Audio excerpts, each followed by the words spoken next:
नमस्कार बंधुरा welcome back to my channel. केमन आছেন সবাই? आशा করছি সবাই খুবই ভালো আছেন আর আমিও খুবই ভালো আছি। তো আজ আমি আপনাদের জন্য মাত্র 5 মিনিটে কিছু বানানো যায় এমন কিছু রেসিপি নিয়ে হাজির হয়েছি। এই রেসিপিটি খেতে ভীষণ ভালো হয় আর মুচমুচেও হয়। তো এই রেসিপিটির নাম হচ্ছে ব্রেড পকোড়া কিংবা পাউরুটির পকোড়া। আশা করছি আপনাদের কাছে ভীষণ ভালো লাগবে। আর ভিডিওটি ভালো লাগলে আর এরকম অনেক রকম নতুন রেসিপি দেখার জন্য মলি কিচেনটি সাবস্ক্রাইব করে রাখবেন। আর ভিডিওটি ভালো লাগলে লাইক ও কমেন্ট করে বন্ধুদের সঙ্গে শেয়ার করে রাখবেন। তাহলে চলুন রেসিপিটি কিভাবে বানাই দেখে নেওয়া যাক।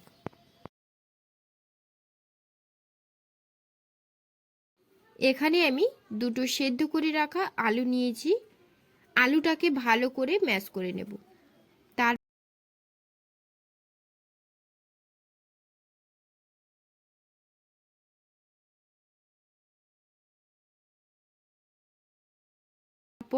ওর মধ্যে কিছু মশলা দেব। তার জন্য প্রথমে দিচ্ছি হাফ টিস্পুন লবণ, হাফ টিস্পুন আদা কুচি, 4 থেকে 5টা নিয়েছি কাঁচা লঙ্কা কুচি, একটা বড় সাইজের পেঁয়াজ কুচি কেটে রেখেছি দিয়ে দেব। 1 চামচ দিচ্ছি টমেটো কুচি, 1 চামচ দেব ধনেপাতা কুচি, হাফ চামচ দেব জিরে গুঁড়ো, 1 চামচ দেব গরম মশলা গুঁড়ো, হাফ চামচ দেব লঙ্কা গুঁড়ো।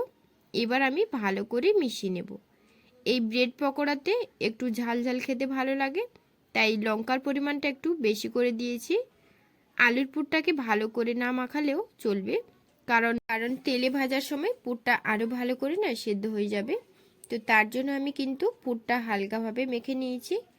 এরপর পাত্রটি সরিয়ে চলে যাব পরবর্তী স্টেপে। আর এই ব্রেড বানানোর জন্য একটা দেখবেন ছোট্ট সাইজের ব্রেড থাকে আর দেখবেন একটা মিডিয়াম সাইজের ব্রেড থাকে।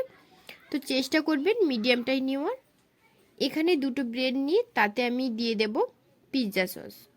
তারপর ভালো করে না রুটির মধ্যে মাখিয়ে নেব। আপনাদের কাছে পিৎজা সস যদি না থাকে সেক্ষেত্রে রেড চিলিও দিতে পারেন, কারণ পিৎজা সসটা একটু ঝালঝালি হয়, তাই রেড চিলি সসটাই দিতে বললাম। আর আমি প্রথমেই বলেছিলাম যে ব্রেড পকোড়াটা একটু ঝালঝালি ভালো লাগে। এবার আলুর পুর দিয়ে মিশিয়ে নিয়ে আর 1 চামচ করে পুরটাকে দিয়ে তারপর দিয়ে দিচ্ছি হাফ ডিমের স্লাইস।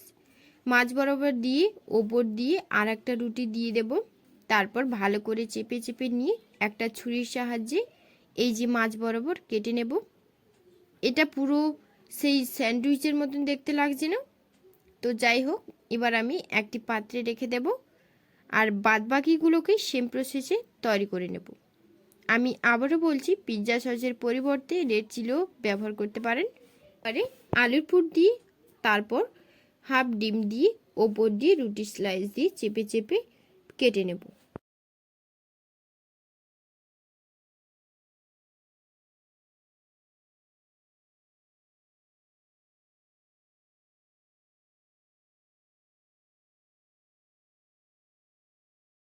এবারে ব্রেড পকোড়া তৈরি করার জন্য পরবর্তী স্টেপে দেখাচ্ছি ব্যাটার। তার জন্য এখানে নিয়ে নেব 3 চামচ পরিমাণে বেসন, হাফ চামচ লবণ আর দেব হাফ চামচ বেকিং সোডা, 1 চামচ দিচ্ছি গোলমরিচের গুঁড়ো, হাফ চামচ চিলি ফ্লেক্স, হাফ চামচ গরম মশলা গুঁড়ো, 1 চামচ লঙ্কা গুঁড়ো। তারপর মিশ্রণটি মিশিয়ে তাতে কালারের জন্য সামান্য হলুদ দিয়ে পরিমাণ মতন জল দিয়ে একটা ব্যাটার তৈরি করে নেব।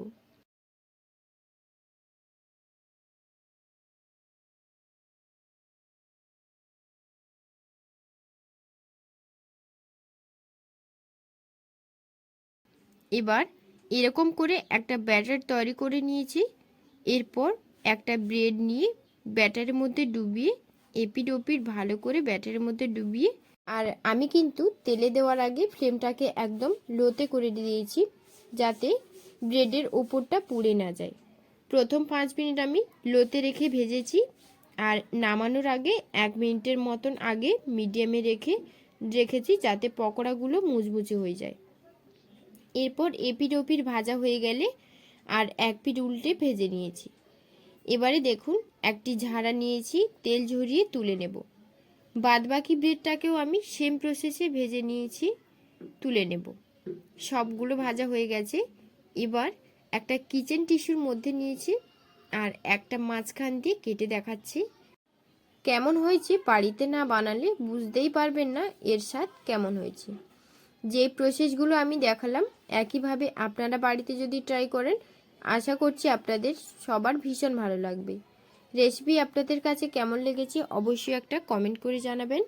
আর এরকম ভিডিও রোজ সবার আগে দেখার জন্য চ্যানেলটি সাবস্ক্রাইব করে রাখবেন এবং লাইক দিয়ে বন্ধুদের সঙ্গে শেয়ার করে রাখবেন। আজকের মতো এখানেই শেষ করছি। আবার চলে আসব আপনাদের পছন্দের কোনো রেসিপি নিয়ে।